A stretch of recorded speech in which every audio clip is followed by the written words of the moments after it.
یا اہل الکتاب، اے اہل کتاب جیوز اور کرسچنز، لما تحاجون فی ابراہیم، تم ابراہیم کے بارے میں کیوں جھگڑتے ہو؟ جھگڑتے یہ تھے، وہ کہتے تھے یہ ہمارے بزرگ ہیں، مسلمان کہتے تھے ہمارے بزرگ ہیں، جیوز کہتے تھے ہمارے بزرگ ہیں، اور نام ان کا لیتے تھے اور اپنے آپ کو انہوں نے فرقوں میں بانٹا ہوا تھا۔ وہ اللہ تعالیٰ نے کہا کہ جس ابراہیم کے ساتھ جوڑ رہے ہو، ابراہیم تو نہ یہودی تھا نہ نصرانی تھا، اور ابراہیم تو تورات اور انجیل سے پہلے کے تھے۔ جب ابراہیم علیہ السلام تورات اور انجیل سے پہلے آئے تو وہ جیوز اور کرسچن کیسے ہو سکتے ہیں؟ کوئی صحابی جو ہیں وہ شافعی تو نہیں ہو سکتا۔ یاد آیا آپ کو؟ فضائل اعمال میں انہوں نے لکھا ہوا ہے نا، وہ ایک صحابی، صحیح حدیث ہے سنن ابی داؤد کی، ان کو پیرے پہ نبی علیہ السلام نے کھڑا کیا تو ان کو تیر لگتے رہے، تو وہ نماز انہوں نے مکمل کی، پھر سلام پھیرنے کے بعد ان کا تو پورا کرتا خون آلود ہو گیا۔ تو دوسرے صحابی نے کہا آپ نے مجھے جگا لینا تھا۔ انہوں نے کہا میں نے ایک سورت شروع کی تھی، مجھے شرم آئی کہ میں سورت مکمل کیے بغیر۔ آپ تو جناب تراویح کا ٹائم گن رہے ہوتے ہیں، ان کے تو اپنے ہاتھ میں تراویح تھی یا قیام اللیل تھا، وہ خود پڑھ رہے تھے۔ تو اب یہ حدیث انہوں نے لکھی فضائل نماز میں، یہ بتانے کے لیے کہ صحابہ کی کمٹمنٹ کا لیول کیا تھا نماز کے ساتھ، لیکن ان کو فوراً فکر پڑ گئی کہ اس سے اگر کسی نے یہ مسئلہ نکال لیا کہ خون نکلنے سے وضو نہیں ٹوٹتا تو پھر ہمارے مسلک کا کیا بنے گا؟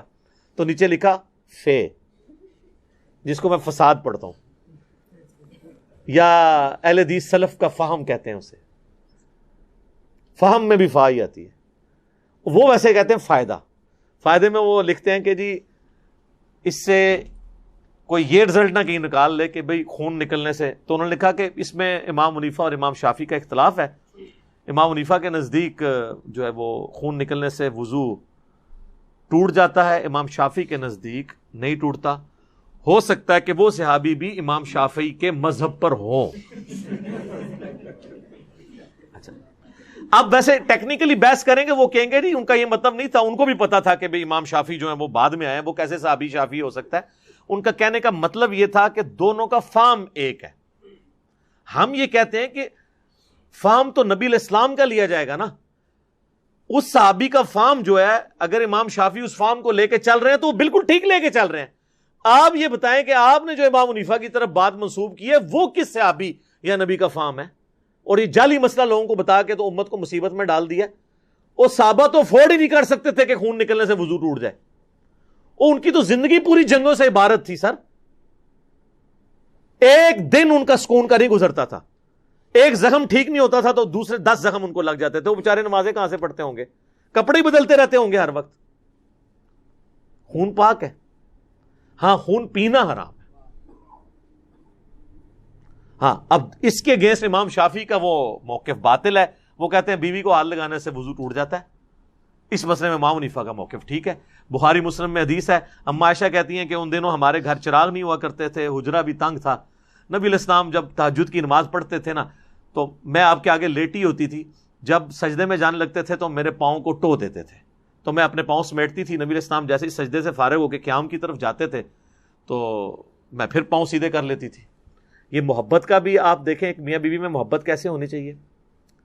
اور آپ کی تو حالت یہ ہے کہ وہ کہتے ہیں کہ چارپائی کے سامنے بھی نماز نہیں پڑھ سکتے، ادھر تو سامنے بیوی لیٹی ہوئی ہے، نماز ہو رہی ہے، اور لیٹی بھی ہوئی ہے وہ سترے کے آگے نہیں، جہاں پہ گھٹنے پڑنے سجدہ کرنا ہے اس جگہ پہ ٹانگیں، یعنی مسلح کے اوپر ہی آپ سمجھ لیں۔ تو اس سے امام بخاری نے امام شافعی کا رد کیا کہ اگر وضو ٹوٹتا ہوتا تو حضور تو نہ پاؤں ٹوتے۔